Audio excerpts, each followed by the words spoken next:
Hi friends, இன்றைக்கி நம்ம என்ன பார்க்க போகிறோம்னா 2 ரெடிமேட் வலை கொரியர் பண்ணோம். ரெண்டுமே பார்த்திங்கன்னா ஒரே சைஸ் தான். கண் வந்து 100 4.5 விரல் சைஸ் வரும். திக்னஸ்ஸு 0.16.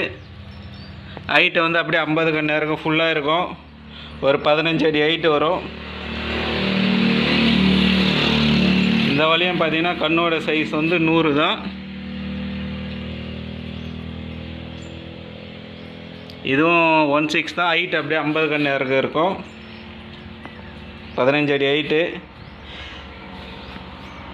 கீழே பார்த்தீங்கன்னா பிளாஸ்டிக் கயிறு போட்டு ஈயம் அடிச்சிருப்போம். உங்களுக்கு பார்த்தாவே தெரியும். மேலே வந்து டபுள் கயிறு, நூல் கயிறு டபுள் போட்டிருப்போம், பட்டு நூல் கயிறு. இந்த 2 வலையும் சேர்த்து பார்த்தீங்கன்னா ரேட்டு 4600 ரூபா வரும். 2 வலை வெயிட்டு பார்த்தீங்கன்னா வலை மட்டும் 2 கிலோ 150 கிராம். தேவைப்படுறவங்க கால் பண்ணுங்கள். எந்த சைஸ் வலையாக இருந்தாலும் செஞ்சு தரலாம், ஸ்டாக் இருந்தால் கண்டிப்பாக. இதில் பார்த்தீங்கன்னா 3 ஜிலேபி 1 கிலோ பிடிக்கலாம், அந்தளவுக்கு மாட்டோம் மீன்.